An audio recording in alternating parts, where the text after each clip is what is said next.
காணும் உலகங்கள் நீ காண வேண்டும், நீ காண வேண்டும்.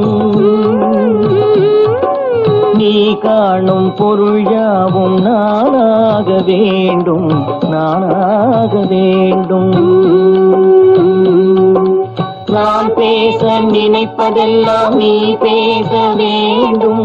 நாளோடும் பொழுதோடும் உறவாட வேண்டும், உறவாட